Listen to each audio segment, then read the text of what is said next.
জীবন চলার পথে অনেক মূর্খ, অশিক্ষিত কিংবা এমন কোন মানুষের পালা আপনি পড়বেন যে মানুষটার সাথে আপনার হয়তো কোনো কারণে তর্ক বিতর্ক বর্ষা কথা বাড়াবাড়ির পর্যায়ে চলে গেছে। তিনি একটা বলছেন, আপনি বলছেন আরেকটা।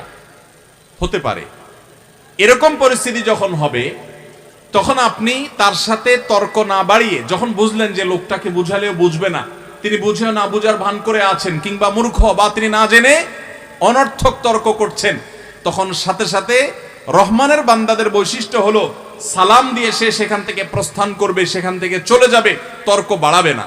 ভাইরা আমার, আজ আমরা প্রয়োজনীয় বিষয় তো পরের কথা, ঠুনকো তুচ্ছ অপ্রয়োজনীয় একেবারে বেহুদা বিষয় নিয়ে অনেক সময় দেখা যায় চায়ের কাপে ঝড় তুলি, চায়ের দোকানে আমরা আড্ডা মারি, অহেতুক যত গন্ডগোল ফাসাদ আছে সব আমরা বসে বসে করি। আমি এই জন্য বলি, বিশেষ করে আমাদের দেশে অনেক চায়ের দোকান আছে, গ্রামাঞ্চলে বেশি আছে, শহরেরও বিভিন্ন জায়গায় জায়গায় আছে। এই চার দোকানগুলোতে কিছু মানুষ দেখবেন সবসময় বসে থাকে, তারা দেশের রাজনীতি, অর্থনীতি এমন কোন টপিক নেই যে টপিক নিয়ে তারা কথা বলে না। আমি এটার নাম দিছি হলো উন্মুক্ত টকশো। উন্মুক্ত টকশো বুঝছেন? মানে হলো এই টকশোতে অতিথি হিসাবে কাউকে দাওয়াত দিয়ে আনা হয় না। এক কাপ চার অর্ডার দিলেও সে অতিথি হইতে পারে, এমনকি বেঞ্চে বসলেই সে আলোচনায় সামিল হয়ে যেতে পারে। এজন্য আমি নাম দিয়েছি এটার নাম উন্মুক্ত টকশো। এই উন্মুক্ত টকশোতে উপস্থাপক পরিবর্তন হতে থাকে, মাঝে মধ্যে দোকানদার নিজে উপস্থাপক হয় আর সবাই আলোচক হয়, দেশের সব গুরু গম্ভীর বিষয় নিয়ে আলোচনা করে। এত বুদ্ধিজীবী, এত গবেষক বাংলাদেশের মতো পৃথিবীর কোনো দেশে আর নেই। এখানে বসে বসে গ্রামের চা দোকানগুলোতে কার পিছনে কি ষড়যন্ত্র করা যায়, কার কি দোষ পাওয়া গেছে, কার কি গুণ পাওয়া গেছে, কে কোন উল্টাপাল্টা করছে, এগুলা সহ দেশের একেবারে হাইপোথেটিক্যাল উচ্চমার্গীয় বিভিন্ন বিষয় নিয়ে আমরা আলোচনা করি, ঠিক না বে ঠিক? এই সমস্ত তর্ক বিতর্ক থেকে হাতাহাতি খুনাখুনি পর্যন্ত হয়, হয় কি হয় না? ভাইরা আমার, ডক্টর খন্দকার আব্দুল্লাহ জাহাঙ্গীর রাহিমাহুল্লাহ বলতেন, চায়ের দোকানে যারা বছরকে বছর ধরে অপ্রয়োজনীয় আড্ডায় সময় ব্যয় করেছেন, কি অর্জন করেছেন? কয়টা নেকি আপনার আমলনামায় লেখা হয়েছে? বরং গুনাহ লেখা হয়েছে, এর আশঙ্কা বেশি। এই সময়টা চায়ের দোকানে আড্ডা না মেরে নিজের বউয়ের সাথে যদি খুনসুটি করতেন, গল্প করতেন, রসিকতা করতেন, মজা করতেন, তাহলে ওই কারণে আপনার আমলনামায় সব লেখা হতো। ভাইরা আমার, এই জন্য ইমানদার রহমানের বান্দা যিনি, তার বৈশিষ্ট্য হবে কেউ তর্ক করছে, কোনো বিষয় নিয়ে আমার সাথে কথা বাড়াইতে চাচ্ছে, আমি বুঝতে পারছি যে এখন তর্ক সামনের দিকে আগাবে, আমি যদি সত্যের উপরে প্রতিষ্ঠিত থাকি, আমি জানি সে ভুলভাল বলছে, আমি জানি আমি সত্যই বলছি, তারপরও আমি তর্ক বাড়াবো না, কথা বাড়াবো না।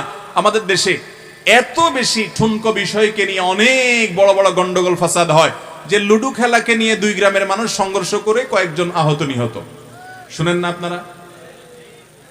এটা সেই দেশ যেই দেশে কোথাকার কোন দেশ বিশ্বকাপ খেলছে সেটা নিয়ে বন্ধু বন্ধু গন্ডগোল করছে, স্বামী স্ত্রী গন্ডগোল করছে, বাপ ছেলে তর্ক বিতর্ক করছে, একজন আরেকজনের সাথে তর্ক বিতর্ক করছে, একজন এক দলের আরেকজন আরেক দলের, শুধু তর্ক বিতর্ক না, মারামারি হচ্ছে, ফাইনাল খেলা হচ্ছে কাতারে, আর পুলিশ মোতায়েন করা হচ্ছে বাংলাদেশে। ভাইরা আমার, এই অনর্থক কাজকারী মানুষ ভালো মুসলমান হওয়া তো দূরের কথা, ভালো মানুষও হতে পারবে না। অতএব এই সমস্ত বেহুদা কাজ ছাড়বো তো ইনশাআল্লাহ। ইমানদার রহমানের বান্দা যদি হতে চাই ভাই, তাহলে অপ্রয়োজনীয় তর্ক, কথা বাড়াবাড়ি হলে সেখান থেকে সরে আসা এবং ওই সমস্ত তর্ক পরিহার করার মতো মানসিকতা থাকতে হবে। চেষ্টা করবো তো ইনশাআল্লাহ।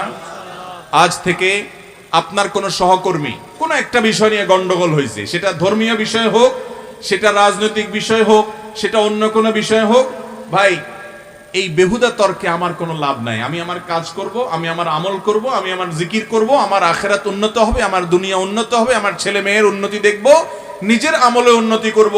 বেহুদা তর্ক করতে যাব? ভাইরা আমার, নবী করিম সাল্লাল্লাহু আলাইহি ওয়াসাল্লামের একটা হাদিস আপনাদেরকে শুনাই। নবী সাল্লাল্লাহু আলাইহি ওয়াসাল্লাম বলেছেন, আনা যাঈমুন বিবাইতিন ফি রাবদিল জান্নাহ লিমান তারাকাল মিরা আও ইন কানা মুহিক্কা।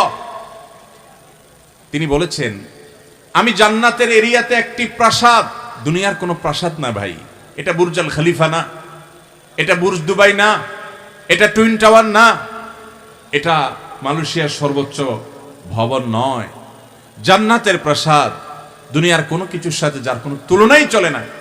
আল্লাহর হাবিব সাল্লাল্লাহু আলাইহি সাল্লাম বলেছেন, জান্নাতের মধ্যে, জান্নাতের এরিয়ার ভেতরে একটি প্রাসাদ আল্লাহর কাছ থেকে নিয়ে দেওয়ার দায়িত্ব আমি গ্রহণ করছি ওই ব্যক্তির জন্য, যে ব্যক্তি কারোর সাথে কোনো গন্ডগোল, তর্ক, বৎসা, বিতর্ক, কথা বাড়াবাড়ি এগুলোর পরিস্থিতি তৈরি হয়েছে, সে সত্যের উপরে আছে, সে জানে যে তর্ক করছে সে ভুল, তারপরও সে শুধুমাত্র আল্লাহকে খুশি করার জন্য কথা বাড়াতে চায় না, হাসি মুখে সেখান থেকে সরে আসে, তর্ক এড়াতে চায়, বলে ঠিক আছে ভাই পরে কথা হবে, আচ্ছা ঠিক আছে ভাই আমরা অন্য বিষয়ে কথা বলি। সে তর্ক এড়িয়ে যদি চলে যায়, শান্তির দিকে চলে যায়, গন্ডগোল ফাসাদ দিকে যায় না, এমনকি কথাও বাড়াতে চায় না, অথচ সে সত্যের উপর আছে, তারপরে সে বিতর্ক যদি এড়াতে চায়, তর্ক এড়িয়ে যদি সে সরে যেতে পারে এবং এই চরিত্রটা যদি সব সময় সে অ্যাপ্লাই করে, নবী সাল্লাল্লাহু আলাইহি সাল্লাম বলেছেন ওই ব্যক্তিকে জান্নাতের মধ্যে আল্লাহর কাছ থেকে একটা প্রাসাদ পাইয়ে দেওয়ার দায়িত্ব আমি নিলাম। এই আমলটা করার চেষ্টা করব তো ইনশাআল্লাহ। রহমানের যে বান্দা, রহমানের বান্দা হিসাবে আল্লাহ রাব্বুল আলামিন যাদেরকে স্বীকৃতি দিবেন তাদের বৈশিষ্ট্য হলো ভাই তারা তাহাজ্জুদের নামাজ পড়বে, তাহাজ্জুদের নামাজ পড়বে। আল্লাহ তাআলা বলেছেন ওয়াল্লাযীনা ইয়াবিতুনা লিরাব্বিহিম সুজদান ওয়া কিয়ামা, যারা আল্লাহ রাব্বুল আলামিনকে সন্তুষ্ট করবার জন্য রাতের বেলায় দাঁড়িয়ে আল্লাহর ইবাদত করে নামাজ পড়ে এবং সিজদা দেয়, অর্থাৎ তাহাজ্জুদের নামাজ পড়ে। ভাইরা আমার, আল্লাহর জমিনে 5 ওয়াক্ত নামাজের পর সবচেয়ে শ্রেষ্ঠ, সবচেয়ে মর্যাদাপূর্ণ নফল নামাজ হলো, সুন্নাত নামাজ হলো তাহাজ্জুদের নামাজ। তাহাজ্জুদের চাইতে মর্যাদাপূর্ণ কোন নামাজ ফরজ ওয়াজিবের পরে আর হতে পারে? আল্লাহর অনেক প্রিয় বান্দা, অনেক সালাফ পূর্বসূরি ইসলামের ইতিহাসের মনীষীগণ বলেছেন, কেউ যদি আল্লাহর সাথে সুনিবিড় সম্পর্ক কায়েম করতে চায়, আল্লাহর সাথে একান্ত সম্পর্ক করতে চায়, আল্লাহর খুব কাছাকাছি যেতে চায়, আল্লাহর কাছে একান্তে কিছু চাইতে চায়, তাহলে তার জন্য ভোর রাতে দাঁড়িয়ে তাহাজ্জুদের নামাজ পড়ার চাইতে বিকল্প কোনো পথ খোলা নেই।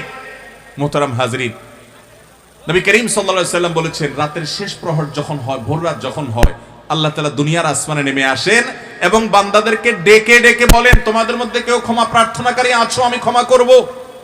তোমাদের মধ্যে কেউ অসুস্থ আছো, আমি তাকে আরোগ্য দেব, শুধু চাও।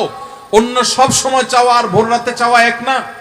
ভাইরা আমার, ডক্টর খন্দকার আব্দুল্লাহ জাহাঙ্গীর রাহমাহুল্লাহর একটি ঘটনা তিনি নিজে বলছিলেন কোন একটা বক্তব্যে, আপনারা অনেকে হয়তো শুনেছেন অনলাইনে।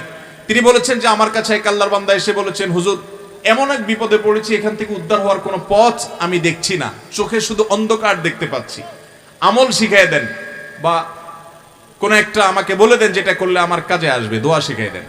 তখন স্যার রাহমাহুল্লাহ তাকে বলেছেন, আপনি ভোর রাতে উঠে, শীত হোক আর গরম হোক, আরামের ঘুম ছেড়ে ওযু করে, সুন্দর করে ওযু করে, লম্বা কেরাত দিয়ে লম্বা রুকু সিজদা করে 2 হাত তুলে এবং সিজদায় গিয়ে আল্লাহর কাছে চোখের পানি ফেলে মনের মতো করে কথাগুলো বলবেন এবং এটা নিয়মিত কয়েকদিন করতে থাকেন। তিনি আমলটা করেছেন।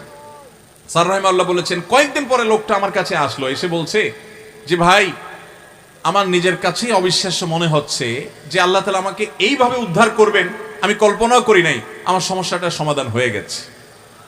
ভাইরা আমার, আপনি যদি পৃথিবীতে আপনার দুঃখের কথাটা বলার মতো কোনো মানুষ না পান, কারোর কাছে বলার পর ভরসা না পান, আপনার যদি দেয়ালে পিঠ ঠেকে যায়, তো মনে রাখবেন ভোর রাতের তাহাজ্জুদ হলো আল্লাহর জমিনে আপনার জন্য সবচেয়ে বড় অস্ত্র। কোরআনে কারিমে আল্লাহ তাআলা এই নফল নামাজের নির্দেশ আমাদের নবীজিকে দিয়েছেন, ওয়ামিনাল লাইলি ফাতাহাজ্জাদ বিহি নাফিলাতাল লাক, রাতের কিছু অংশ নফল হিসাবে তুমি পড়ো। অতএব ভাইরা আমার, তাহাজ্জুদের নামাজ এটা আজ আমাদের পড়া কঠিন হয়ে গেছে, নানা কারণে কঠিন হয়ে গেছে। সবচেয়ে বড় কারণ হলো এই ডিভাইসটা, স্মার্টফোন। এটা আমাদের বারগুলোকে খান করে দিচ্ছে, এটার অনিয়ন্ত্রিত ব্যবহার যুবকদেরকে শেষ করে দিচ্ছে, এটার নিয়ন্ত্রণহীন ব্যবহার বহু যুবকের ছাত্র জীবন শেষ করে দিচ্ছে, বহু ঘর ভেঙে দিচ্ছে, বহু সংসার তছনছ করে দিচ্ছে, বহু সন্তানকে বাবা মা থেকে দূরে সরিয়ে দিচ্ছে, বহু স্ত্রীকে স্বামী থেকে দূরে সরিয়ে দিচ্ছে। এই মোবাইল ফোন আমাদের